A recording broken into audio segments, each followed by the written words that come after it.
Bienvenue sur radioicilaval.ca. Alors, mesdames et messieurs, bonsoir. Donc, bienvenue à votre 5e émission de Bonjour Laval. Alors, l'émission Bonjour Laval est une émission d'inspiration citoyenne et non partisane qui a lieu 2 fois par mois. Donc, 2 fois par mois, 2 citoyennes lavalloises donnent la parole à une personne qui se distingue au sein de la communauté lavalloise. Donc, les valeurs humaines, la justice sociale, l'entrepreneuriat en général au féminin, en particulier, la cohésion sociale, l'inclusion sociale seront tous des sujets qui sont au cœur du débat. Et donc, aujourd'hui, nous avons la chance de recevoir Madame Azoulay. La profession de policier est représentée à maintes reprises dans l'actualité et aujourd'hui, nous avons la chance de recevoir une agente du service de police de la ville de Laval. Elle a accepté de nous parler de son cheminement, de son quotidien au travail et de la police, de la police communautaire. Et c'est exclusif de pouvoir en apprendre plus sur le métier de policier en écoutant un parcours personnel. Ce sera une vue de l'intérieur et personnelle plutôt que de l'extérieur et ce sera très enrichissant. Et le thème d'aujourd'hui sera la police communautaire au sein des collectivités locales. Merci, Madame Azoulay, d'être avec nous ce soir. Ça fait plaisir. Bonjour à tous. Très bien. Alors, Madame Azoulay, nous allons débuter en fait cette soirée avec la première question. Donc, toute simple, vraiment pour mettre la table. Alors, parlez-nous de vous et parlez-nous de votre parcours en fait en tant que policière. Alors, le tout a commencé quand j'étais toute petite. Alors, pour moi, être policière, c'est vraiment un rêve d'enfance. Souvent, c'est ça, hein, avec les enfants, ils veulent être policiers, pompiers, puis les parents, ils disent, bon, ça va passer, c'est un rêve d'enfance, mais pour moi, c'est resté. Plus je m'approchais à l'adolescence, puis plus les choix de cégep, ils s'approchaient, et j'ai réalisé que c'était un métier qui était toujours dans ma tête. Il y avait un policier à mon école secondaire. Moi, je suis lavalloise en passant. J'ai grandi à Laval, donc j'ai été à l'école secondaire Saint-Maxime.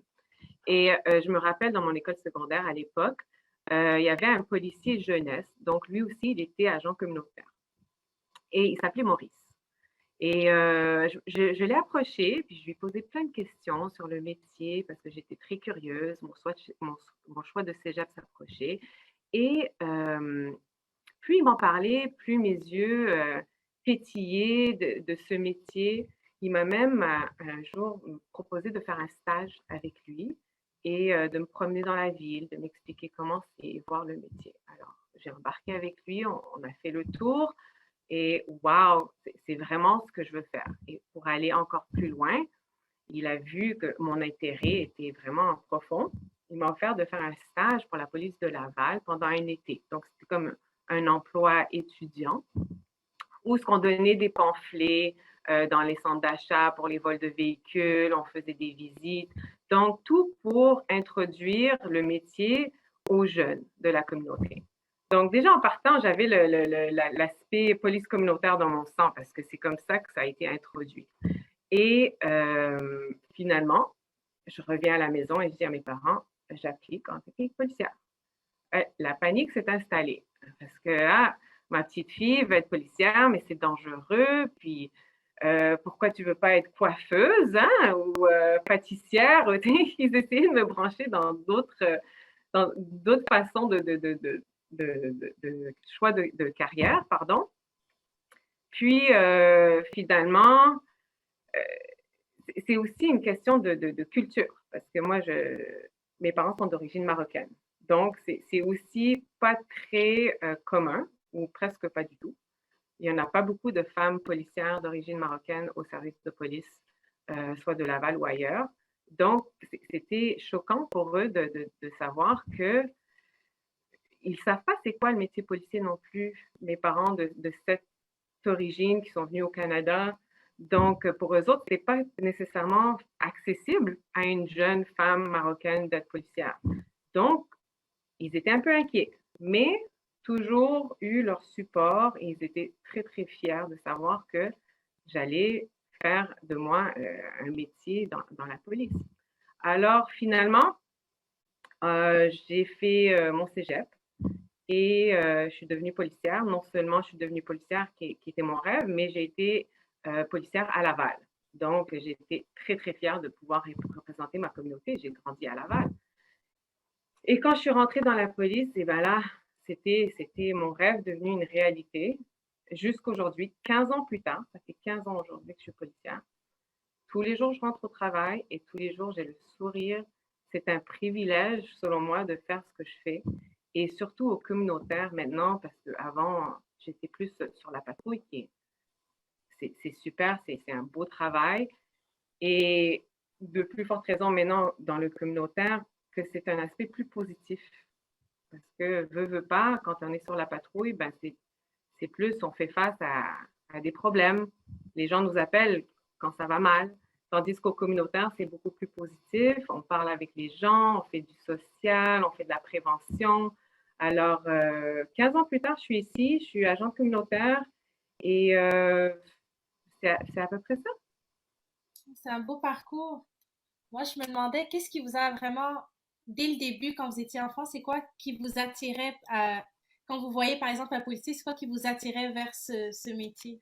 Ben, je pense que c'est comme tout enfant, tu vois un policier et tu as les yeux pétillants, waouh, c'est une certaine fierté, l'uniforme, je sais pas, ça m'impressionnait, puis c'est sûr que je pensais que c'était juste un truc de gosse, puis que ça allait se tasser avec le temps, mais non, c'est resté, je voulais représenter, puis faire partie de ce service.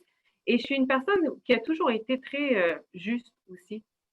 Même quand j'étais plus jeune, quand je voyais des choses qui étaient pas justes, quelqu'un qui se faisait taquiner dans la cour d'école, j'étais toujours la première à dire hey, laisse-le tranquille. On dirait que c'est dans moi, c'est inné, c'est une vocation. Ça, et j'étais aussi très sportive.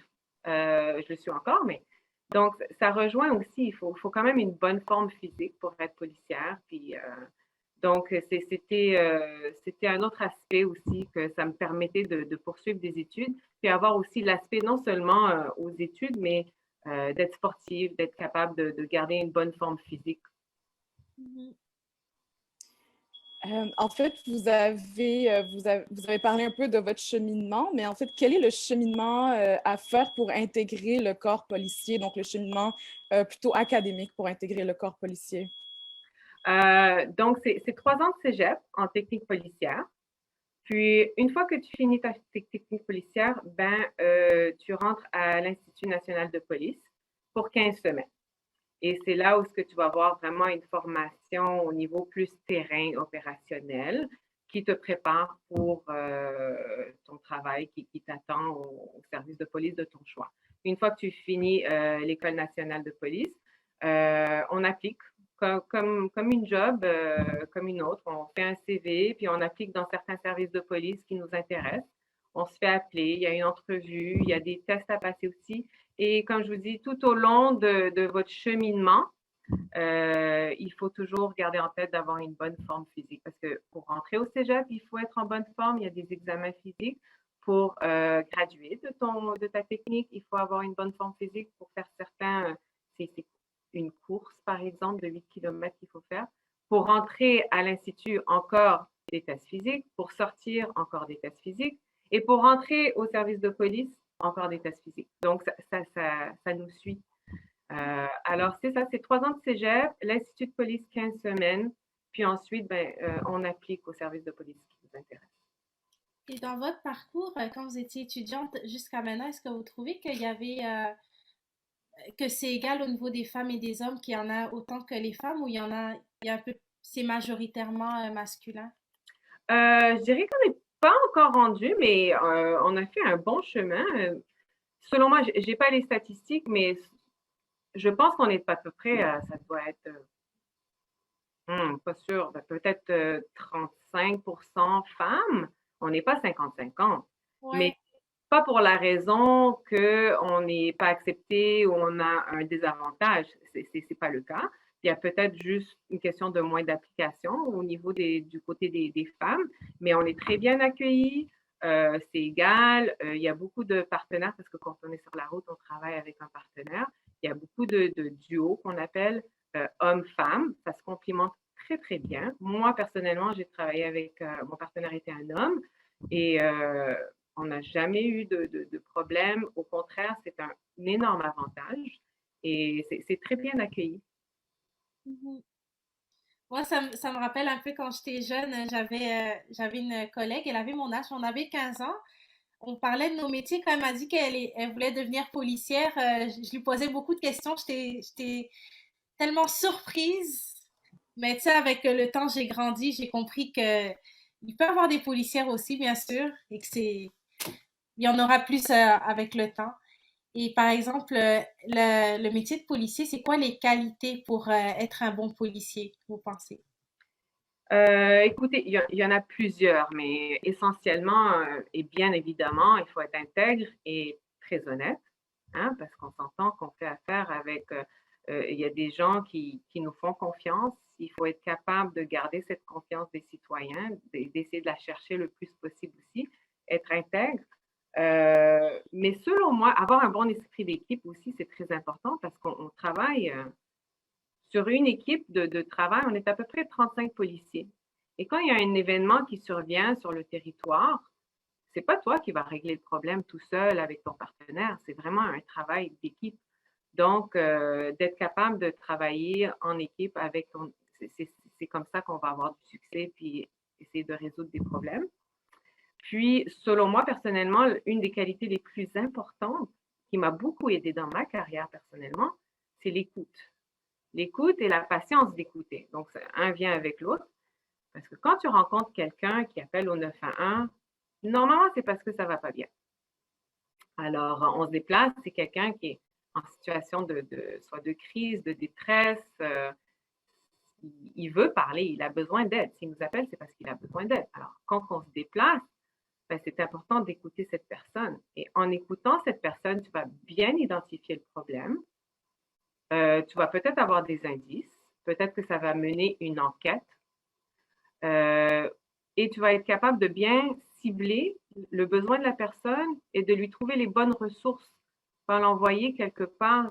Si on va trop rapidement et avec impatience, parce qu'on a tendance à vouloir aider, bien faire et régler le problème, mais en prenant un pas de recul et bien écouter la personne, ben on ne va pas l'envoyer dans la mauvaise direction. Il faut vraiment bien identifier son besoin et de l'envoyer à la bonne ressource et essayer de régler son problème pour qu'il soit satisfait finalement. Donc, l'écoute, la patience, moi, personnellement, ça m'a beaucoup aidé. Excellent. Alors, il y a beaucoup l'aspect psychologique est très, très présent, en fait, dans le métier de policier et policière. C'est bien ça?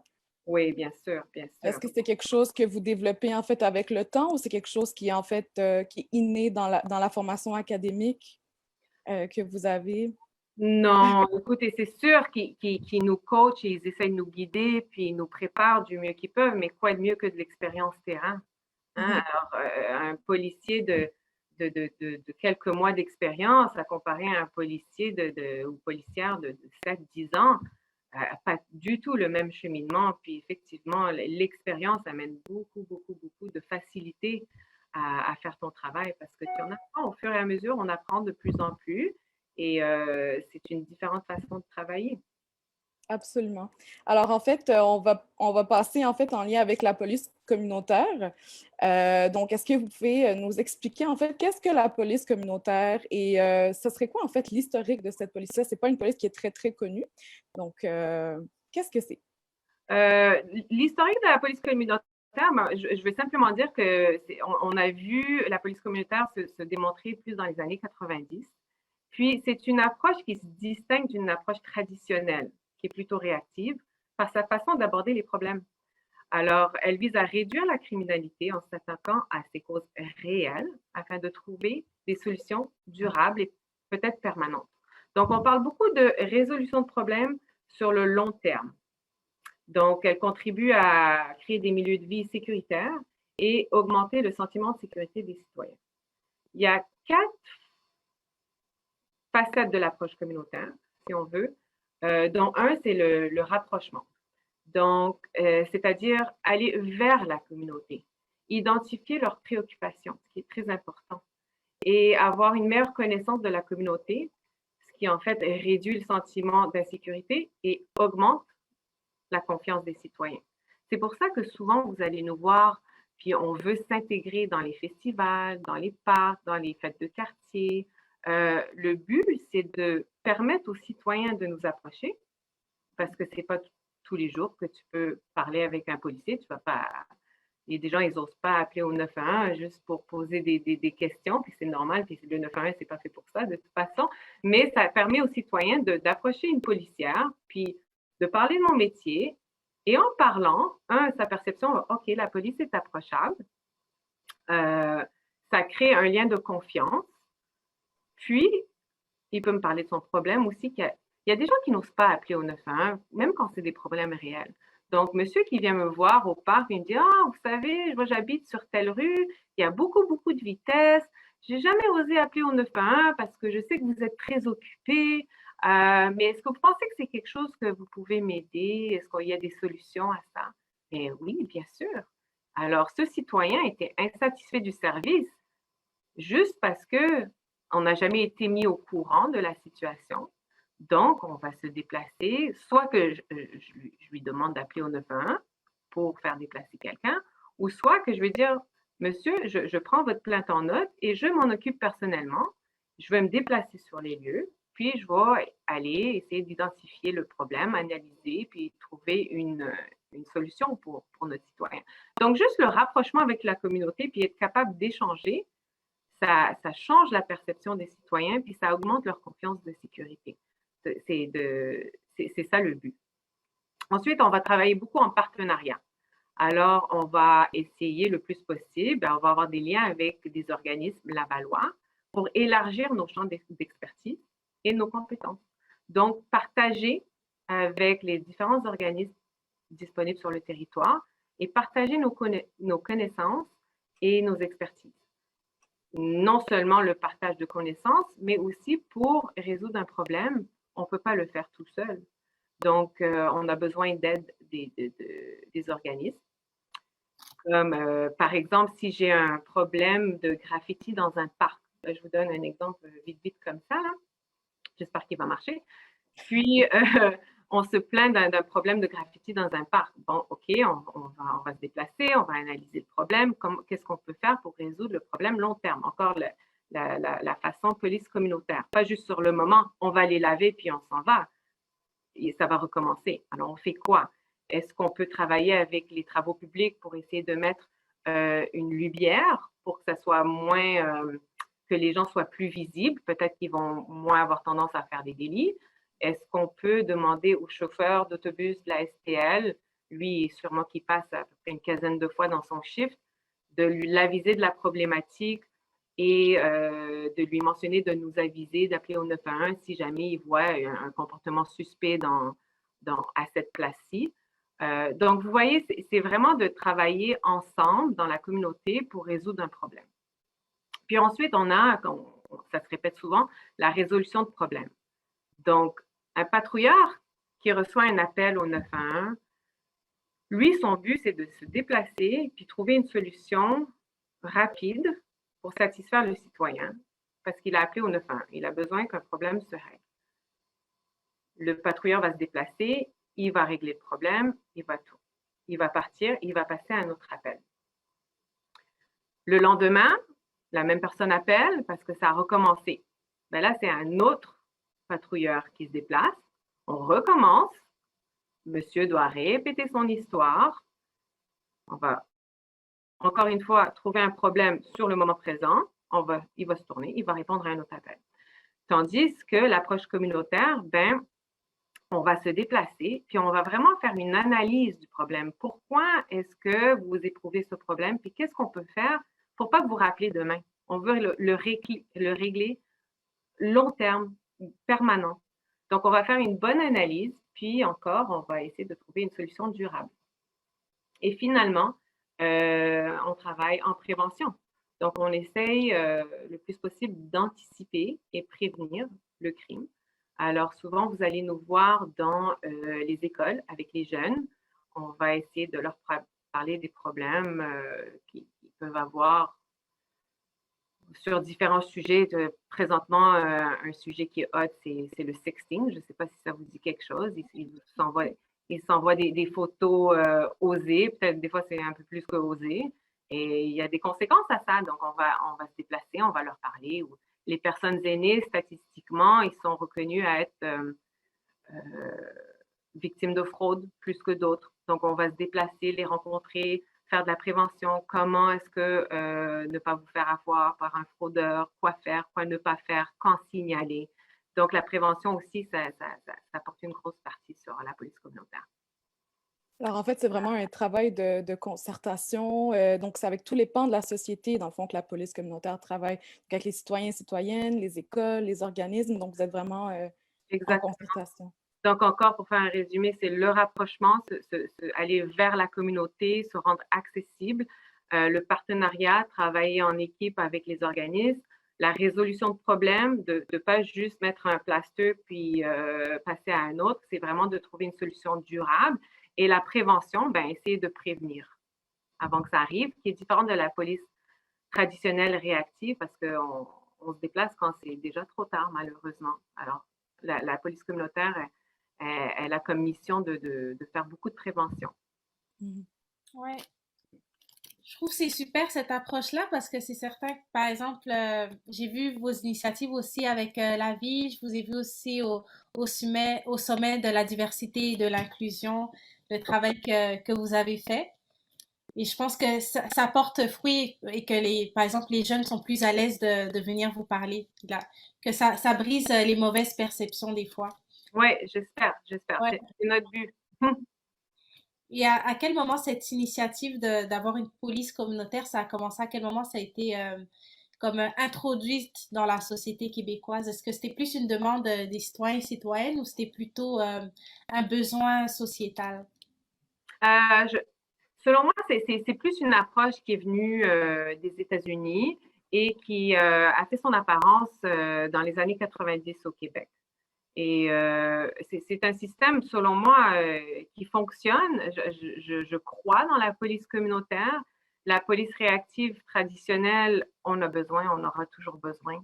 Ça ne remplacera jamais la police traditionnelle du mode réactif.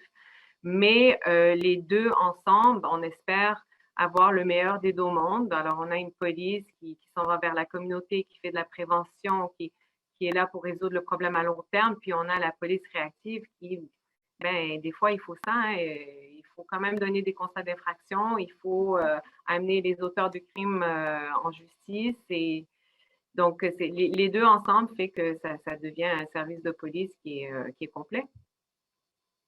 Ouais. En fait, vous en avez parlé tout le long, en fait, depuis le début, mais peut-être en quelques mots, vraiment, pour mieux expliquer, en fait, la différence, la distinction entre la police communautaire et la police traditionnelle. Mettons juste en quelques mots, une phrase, pour que tout le monde puisse bien comprendre la distinction entre les deux. Donc, c'est ça. Ça retouche aussi le même exemple que j'ai expliqué tout à l'heure. C'est vraiment le patrouilleur sur la route a comme ordre d'appliquer les lois, les règlements en vigueur. Donc, le code de la sécurité routière, le code criminel, les règlements municipaux. Donc, il va être sur le terrain et il va appliquer les lois et les règlements. La police communautaire va faire pareil, on est des policiers comme eux, mais on va avoir une approche plus dans le concept de résolution de problèmes. Donc, la police réactive va donner des constats d'infraction, la police communautaire, mais comment qu'on peut réduire la vitesse dans cet endroit? Donc, on a vu qu'on a donné 700 constats d'infraction à telle intersection. Bon, nous, en tant que policiers communautaires, résolution de problèmes, est-ce qu'on peut faire une analyse? Est-ce qu'il manque peut-être un dos d'âne? Est-ce que l'arrêt n'est pas visible? Donc, c'est ça la différence entre le réactif et la police communautaire. Et en quoi vous voyez que vous avez eu un apport pendant ces 15 années? C'est quoi l'apport que vous avez vu que la police communautaire a eu sur les citoyens et citoyennes lavallois? Ah, mais je pense que la satisfaction du citoyen est énorme par rapport à l'approche communautaire parce que le citoyen qui, par exemple, qui va appeler pour signaler un problème, puis il est transféré au communautaire, par exemple, je vais prendre l'appel, moi, quand mon supérieur me donne une problématique parce qu'il y a eu une plainte d'un citoyen, je je vais prendre la peine d'appeler le citoyen. Je vais dire, bonjour monsieur, j'ai eu votre plainte. Est-ce que vous pouvez m'expliquer un peu plus en détail qu'est-ce qu'il y en est? Je m'en charge, je m'appelle Agent Azoulay. Vous pouvez prendre mon numéro de téléphone. Et déjà là, wow, quel service! Ça fait différent. Monsieur, il se sent bien. Il y a quelqu'un qui prend charge de mon dossier. Déjà, la confiance, la satisfaction, elle augmente. Et je le rassure. Puis là, encore, on a l'expertise d'analyser un problème, puis de répondre à son besoin et de le tenir au courant. Puis, à la fin de ma résolution de problème, le rappeler et lui faire parvenir de mes solutions. Bon, suite à votre plainte, on a fait telle et telle affaire dans votre dossier. On a mis un dos d'âne, on a avisé la ville que le stop n'était pas bien visible. Et lui, il est entièrement satisfait. Donc, l'apport de l'approche communautaire, c'est une grande augmentation de confiance et de satisfaction du citoyen. En fait, on voit là vraiment un service qui est un service, si je peux dire, c'est beaucoup plus personnalisé. Donc, les citoyens et citoyennes ne se sentent pas seulement comme un numéro, en fait, c'est vraiment un service qui est personnalisé que vous appelez, en fait, les citoyens. Puis, en fait, ça vient rejoindre la prochaine question qu'on a pour vous. C'est vraiment la perception, en fait, que les citoyens ont de la police communautaire. Est-ce que les citoyens apprécient davantage, en fait, faire affaire avec la police communautaire ou... Bon, c'est pas là pour faire un débat, mais... Je ne peux pas répondre pour le citoyen, mais selon mon expérience personnelle, quand votre perception. Dans un centre d'achat, quand je me retrouve dans un parc, quand je me retrouve dans un kiosque, un festival, les gens sont juste heureux de nous voir. C'est peut-être pas pour tout le monde, mais c'est la perception que j'ai. Les gens sont contents de nous voir, ils viennent nous parler. Des fois, je vais même débarquer dans un parc et jouer au basket avec des jeunes. Et ils sont choqués. Wow, OK, c'est cool. Elle sort un ballon de basket de son auto puis elle joue avec nous. Ça donne la chance d'échanger, ça donne la chance d'expliquer aux jeunes. On ne va pas juste aller sur un terrain de basketball pour jouer au basketball. Le but, moi, j'ai un but derrière ça. Hey guys, vous savez que le parc, il ferme quand même à 10 heures. Alors, en même temps, en se rapprochant vers les jeunes, à travers un événement festif ou à travers le sport, par exemple, on va aussi lancer un message. Comme ça, ça augmente la qualité de vie communautaire pour tout le monde dans le quartier. Ça m'amène aussi, en fait, à vous demander, est-ce qu'il y a une façon pour que les citoyens et citoyennes, en fait, fassent la différence? Est-ce qu'il y a quelque chose qui vous différencie dans votre uniforme, dans les voitures, ou c'est vraiment toute la même chose? Non, pas du tout, parce que ça reste qu'on est des policiers quand même. Donc, à certains moments, on va faire la même job et on va être plus réactif. Mais non, on a une escouade à Laval qui s'appelle l'escouade prévention. Donc, on va être, c'est en mouvement en ce moment, là, c'est nouveau. On va être à peu près 19 ou 20 agents communautaires et les plaintes vont être triées. Tout ce qui est plainte plus résolution de problèmes vont être triées puis envoyées vers nous. Donc, on va être capable de traiter ces plaintes-là à notre niveau, mais on n'a aucune distinction physique d'uniforme qui nous distingue des autres. On a la même tenue. D'accord. Oui, parce que j'ai jamais fait la différence, donc j'imaginais que vous aviez les mêmes tenues. Oui. Mais tout à l'heure, vous avez répondu à la question sur le fait que, est-ce que la prochaine question, c'est pour savoir si la police communautaire, vous pensez que ça deviendra une norme et que ça remplacera la police traditionnelle. Vous avez répondu un peu tout à l'heure, mais là, on peut changer un peu la question. C'était pour savoir si plus tard, vous pensez qu'il y en aura plus. Par exemple, est-ce qu'il y a des cas que c'était la police traditionnelle qui résolvait ces cas-là, mais là, vous vous êtes dit au fil des années, par exemple, ce cas-là, c'est la police communautaire qui doit résoudre ce problème? Non, je pense pas que un remportera l'autre avec les années. Comme j'ai mentionné tout à l'heure, c'est vraiment, ça se complimente. Puis, ça reste qu'on est des policiers, puis les policiers, c'est sur le terrain. On fait on répond aux appels d'urgence, on est sur la route, on donne des constats d'infraction pour s'assurer la sécurité des gens sur les routes. Donc, ça disparaîtra jamais. La police communautaire, elle est là en ce moment. C'est bien accueilli. On la bonifie avec les années parce qu'on y croit. C'est une belle approche. Est-ce que ça va grandir?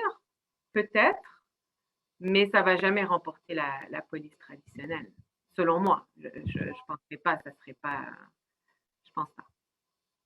Donc, les deux, en fait, polices vont toujours être là pour s'appuyer, en fait, l'une sur l'autre. Oui, parce que le policier sur la route, qui, même de bonne foi, qui veut régler et résoudre un problème d'un citoyen et qui lui demande sur une certaine problématique, mais le patrouilleur, la vérité, c'est qu'il n'a pas le temps. C'est un patrouilleur qui va répondre aux appels 911. Il ne peut pas rester avec le monsieur puis résoudre son problème. Il ne peut pas l'appeler le lendemain pour être sûr que tout est réglé. Il ne peut pas faire ses suivis. Il est attitré sur la route pour faire de l'urgence. Donc, on essaie de se faire voir même à l'intérieur de notre propre service. Donc, m'assurer que ce patrouilleur sache qu'à l'intérieur de son propre service, il peut me faire appel aussi, donc à l'interne. Donc, c'est non seulement d'aller chercher les citoyens de l'extérieur pour qu'ils fassent appel à leur police communautaire, mais de demander aux agents patrouilleurs, on le sait que vous n'avez pas le temps, donnez-moi la plainte, moi je vais la gérer. Donc, on fait du travail à l'interne aussi à ce niveau. Génial. En fait, vous avez spécifié au début que vous avez eu la piqûre, en fait, pour ce métier, que vous avez eu la chance de faire un stage. Pour nous et pour les personnes qui nous écoutent, qui n'ont pas cette chance-là de faire un stage, donc c'est quoi, en fait, à quoi ressemble votre journée de travail typique ou votre journée à vous, à vos collègues de travail typique là, de policiers? Est-ce qu'on parle de... Parce que nos journées peuvent vraiment pas se ressembler. Donc, est-ce qu'on parle d'une journée sur la patrouille, une journée au communautaire, une journée... On peut écouter tout ça. Ça a l'air très intéressant. on a plusieurs sections au service. C'est la beauté de mon métier, c'est que je peux faire plein de choses. Je peux changer de carrière dans la même carrière à peu près 10 fois. Donc, dans la même journée? Non, pas dans la même journée, mais quand même. C'est tellement varié. Donc, prenez-moi comme exemple, je suis agente communautaire et je passe mes journées à donner des autocollants à des petits-enfants dans des parcs, puis mettre des chapeaux sur la tête et faire de la prévention. Puis mon mari, il est au groupe d'intervention, c'est mieux connu comme le SWAT. Puis, alors, moi, je donne des collants, puis lui, il défonce des portes à 3 heures du matin. Alors, c'est tellement varié. Il y a la section maître-chien qui va faire des dépistages, qui ont un chien avec eux, c'est leur partenaire de travail. Alors, les journées de travail changent beaucoup. Mais pour un patrouilleur, il va rentrer au travail avant son shift. Il y a toujours un briefing qu'on appelle.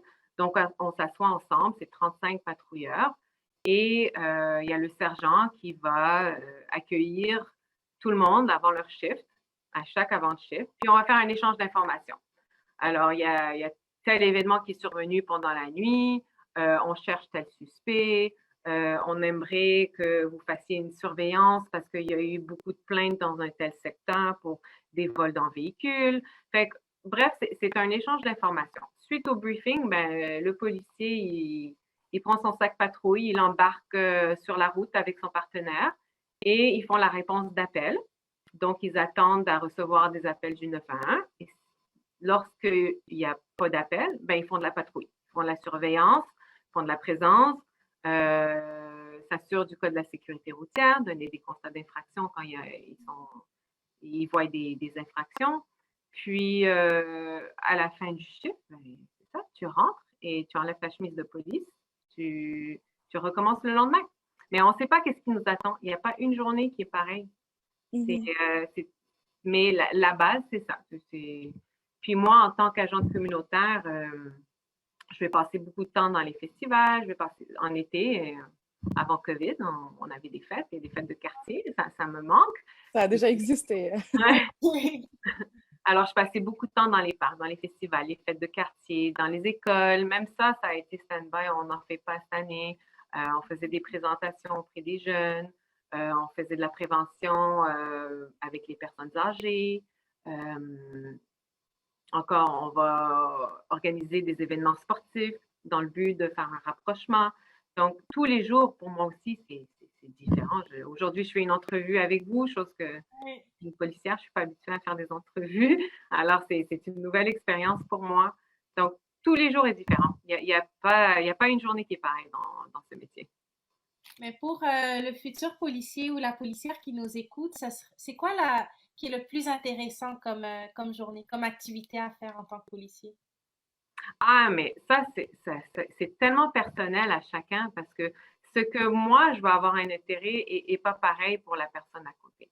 Alors moi, vraiment, ce que j'aime, sincèrement, c'est la police communautaire. Moi, j'en mange, je veux résoudre des problèmes, j'ai une mentalité service à la clientèle, satisfaire nos citoyens, rapporter un sentiment de sécurité. Moi, je vais me creuser la tête afin de résoudre des problèmes. Ça m'amène une satisfaction. J'adore ça.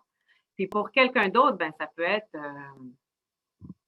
attraper un voleur, quelqu'un qui a rôdé, puis ça fait 5 introductions par infraction dans la même nuit, puis pour lui, il en mange, il veut attraper ce voleur, il veut faire une enquête, il veut travailler avec les enquêteurs, ou tu peux vouloir être enquêteur aussi, c'est une autre possibilité de carrière, d'aller de patrouilleur à enquêteur. Et c'est vraiment personnel à chacun.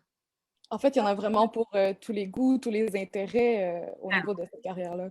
C'est vraiment la beauté de cette profession. C'est qu'on a 10 carrières en une. Oui, c'est ça qu'on voit. Puis j'imagine qu'il y a beaucoup de défis aussi dans votre carrière aussi. Il y a beaucoup de défis, Ouais. certainement, mais le métier, c'est une vocation. Donc, quand tu aimes ce que tu fais, on gère bien les défis parce que le positif est plus grand. Mais effectivement, le métier, c'est pas toujours facile. Comme on l'a dit tantôt, on n'est pas appelé quand ça va bien. Donc, c'est beaucoup pas nécessairement du négatif, mais les gens sont pas nécessairement à leur meilleur état quand on les rencontre. Alors, des fois, ça peut être un peu lourd, mais ça remonte le moral parce qu'on fait beaucoup de bien aussi. Donc, le positif remporte. Mais c'est pas un métier facile. Mais est-ce qu'il y a d'autres défis, par exemple, dans la profession? Dans quel sens? Ben, par exemple, les journées, vous pouvez trouver qu'elles sont quand même longues ou vous ne pouvez pas savoir c'est quand que votre journée finit. Ça peut être un défi, par exemple. Oui, alors on sait toujours à quelle heure on commence, puis on ne sait jamais à quelle heure on finit. Ouais. Oui.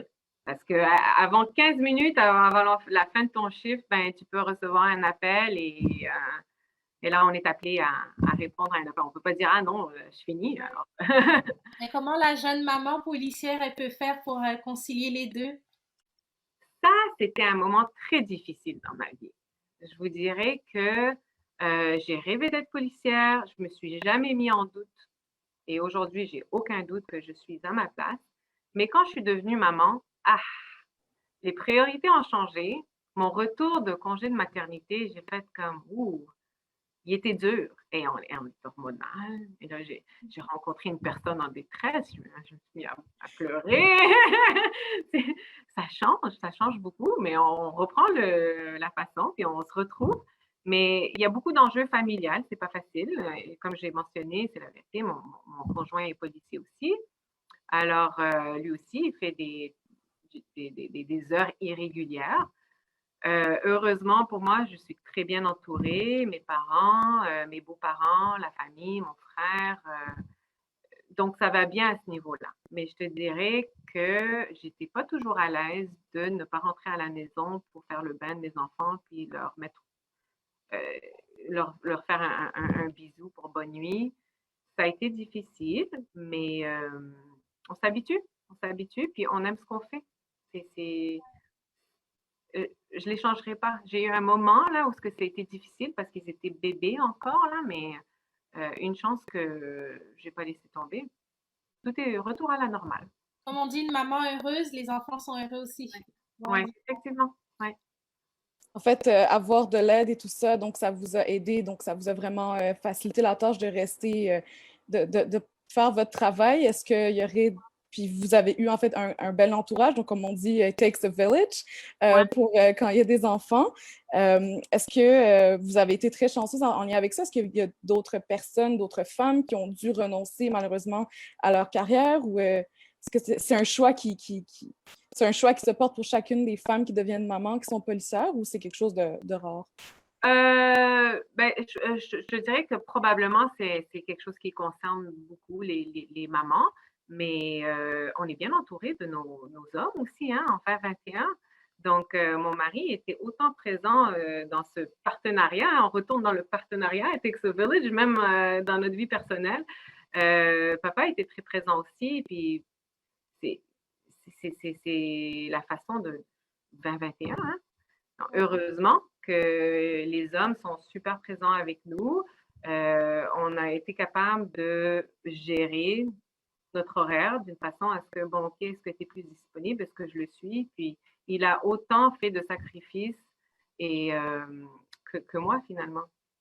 Donc, est-ce que c'est un enjeu pour les autres femmes policières? Probablement, probablement.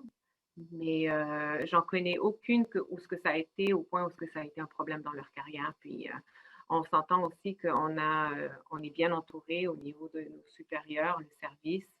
Ça serait jamais, selon moi, une possibilité que mon supérieur va pas comprendre une situation où j'aurais besoin de prendre des heures ou une journée complète s'il faut parce que je dois être là pour ma famille. Donc, on est quand même très bien entouré ici à l'interne également. C'est génial. Donc, c'est vraiment bien à entendre. On va finir sur cette note positive. Donc, en fait, vous avez beaucoup travaillé avec les citoyens, citoyennes, donc vous aimez beaucoup ça. Est-ce que vous avez un souvenir en particulier, donc le meilleur souvenir ou un des meilleurs souvenirs que vous avez, en fait, dans votre carrière? Je vais vous donner une réponse tellement plate, mais c'est tellement la vérité. C'est mon premier jour de travail. Quand j'ai finalement, après toutes ces longues années, depuis que je suis toute petite, que j'ai ça dans la tête, imaginez-vous le sentiment de finalement, ils m'ont donné ma chemise pour me dire, ben, bienvenue. C'était ça va toujours rester, peu importe les bons coups que j'ai faits dans ma carrière et la différence que j'ai fait dans la vie des gens, en espérant que j'ai fait du bien, parce que c'est mon but aussi. Mais à mon niveau personnel, un accomplissement, c'est vraiment ma première journée de travail pour dire finalement, j'ai travaillé fort, work hard, play hard, j'ai réussi et j'oublierai jamais cette journée. Et puis autant pour mes parents, mon entourage, ma communauté, comme je vous ai mentionné, d'être d'origine marocaine, c'est pas un métier typique, il n'y en a pas beaucoup. Donc, ça change encore la perception, ça ouvre les portes aux autres. Donc, c'est vraiment un gros et un beau moment pour moi et ma famille et ma communauté. Donc, la consécration d'un rêve, en fait. C'est ça que vous retenez, en fait, de votre carrière. Absolument. Je dis toujours, c'est un privilège de faire ce que je fais. On dirait que je mets le paquet, là, mais c'est vraiment sincère. C'est un privilège de faire ce que je fais tous les jours. C'est vraiment spécial. Est-ce que vous auriez un mot de la fin, comme nous arrivons déjà à la fin? Oui, ça passait vite, hein? Oui, ça passait vite. Ben, peut-être tout simplement, on est là. Hein? Alors, si vous nous voyez dans la rue, dans un parc, dans un festival, venez nous voir, que ce soit pour nous faire part d'un souci, d'un problème ou juste dire bonjour. Ne gênez-vous pas de venir nous voir. On est là pour jaser avec vous, puis de vous aider, vous servir, vous protéger et tout ça. Mais là, avec la COVID, on peut juste comme on peut plus vous voir dans les festivals, on doit aller vous chercher dans les postes de police ou il y a d'autres endroits où vous êtes? Ben, ça va repartir, hein? On espère que ça va repartir bientôt. Mais oui, mais vous pouvez toujours appeler à votre poste de quartier si jamais il y a quelque chose. Puis, si c'est vraiment face à un problème que vous vivez pour la raison que vous nous appelez, on va vous référer à la bonne personne, à la bonne ressource, que ce soit le 911, la police communautaire ou peu importe. On va être capable de vous guider en appelant au poste de police. Ok, c'est parfait. Merci d'avoir été avec nous. Le temps passait tellement vite. Puis on a appris plus aussi sur la profession et félicitations aussi d'avoir brisé ce plafond de verre-là. Pour toutes les femmes, pour la communauté aussi. Merci, c'est gentil. Merci aussi nos auditeurs qui nous écoutent en ce moment. Merci infiniment. Bonne soirée. Bonne soirée. Merci. Au revoir.